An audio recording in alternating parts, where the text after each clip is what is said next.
Hi అందరికీ నమస్తే. ఈరోజు మిరియాల రసం చేసి చూపిస్తాను, చూడండి.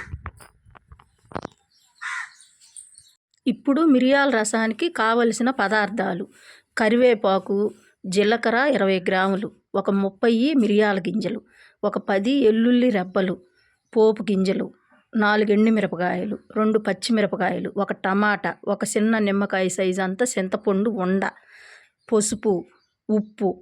ఇవి ఇప్పుడు కావలసిన పదార్థాలు. ఇప్పుడు ముందుగా రోట్లో జీలకర్ర, మిరియాలు, ఎల్లుల్లి రెబ్బలు కొంచెం రోట్లో అవి నూరుకోవాలి. ఇప్పుడు నూరుకొని పొయ్యి మీద స్టార్ట్ చేస్తాను. ఇప్పుడు చూడండి.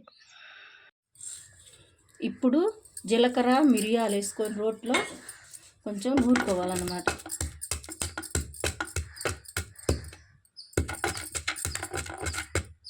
ఇప్పుడు చిన్నుల్లిపాయ రెబ్బలు కూడా వేసి మెత్తగా నూరుకోవాలన్నమాట. ఇప్పుడు 4 స్పూన్లు ఆయిల్ వేసుకున్నాము. ఆయిల్ వేడైంది. ఎండుమిరపకాయలు,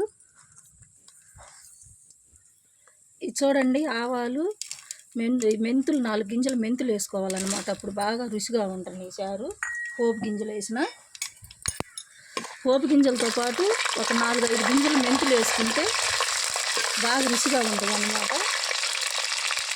ఇప్పుడు ఇందులోనే మనం దంచి పెట్టుకున్న మిరియాలు, జీలకర్ర, ఎల్లిపాయ పొడి వేసుకోవాలి. ఎందుకంటే మనం వేయించుకోలేదు కాబట్టి తాలింపులో కొంచెం వేసి 1 నిమిషం అట్టట్టు ఉంచి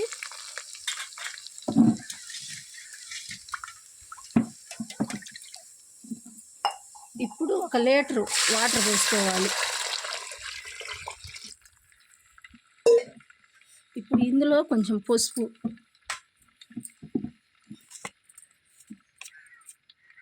ఇప్పుడు ఇందులో ఒక 2 స్పూన్లు రుచికి సరిపడినంత సాల్ట్ వేసుకోవాలి. ఇప్పుడు ఈ చింతపండు ఉండ, ఇది పులుసు చేసుకొని పోసుకోకూడదు అన్నమాట. ఈ మిరియాల రసంలో ఈ ఉండ ఈ పాటే వేయాలన్నమాట. బాగా ఉండ తెరలాలి. ఆ ఉండ తెరులుతూ ఉంటే ఉండలో గుండా రసం దిగుద్ది అన్నమాట వాటర్లో.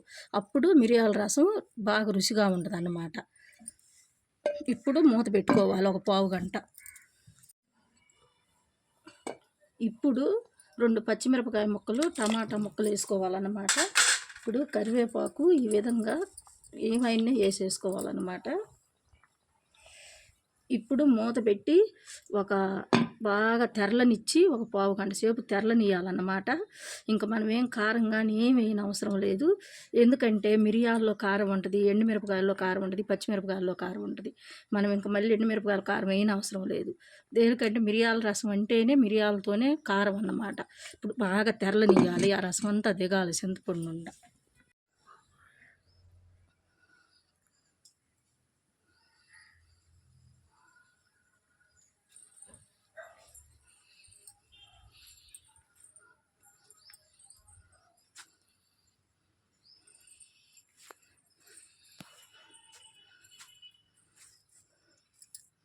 రసం రెడీ అయిపోయింది.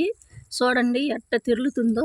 ఆ చింతపండు ఉండలో నుంచి రసం అంతా దిగుతుంది అన్నమాట. కరివేపాకు కాడల్లో నుంచి చూడండి రసం రెడీ అయిపోయింది. ఇప్పుడు ఇంకొక 5 నిమిషాలు బాగా ఇంకా తెరలనిస్తే ఉప్పు కారం చూసుకొని సాల్ట్ చాలకపోతే కొంచెం సాల్ట్ వేసుకోవాలి. కారంతో పని లేదు.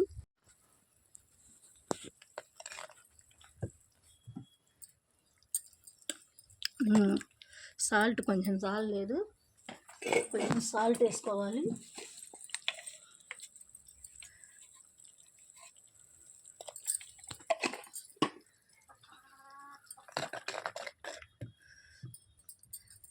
ఇప్పుడు ఉప్పు సరిపోయింది, సాల్ట్ కూడా పర్ఫెక్ట్గా సరిపోయింది. ఇప్పుడు రసం రెడీ అయిపోయింది. మీకు నచ్చితే లైక్ చేయండి, సబ్స్క్రైబ్ చేసుకోండి. ప్లీజ్ సబ్స్క్రైబ్, షేర్ చేయండి. ఈ విధంగా పర్ఫెక్ట్గా అన్నీ కరెక్ట్గా కొలతలతో చెప్పాను. చేసుకుంటే రసము జ్వరం వచ్చినా ఏదన్నా జలుబు చేసినా ఇలా రసం పెట్టుకొని తాగితే దెబ్బకి దిగిపోద్ది అన్నమాట. మీరు ప్లీజ్ సబ్స్క్రైబ్ చేసుకోండి, ఒక లైక్ కొట్టండి.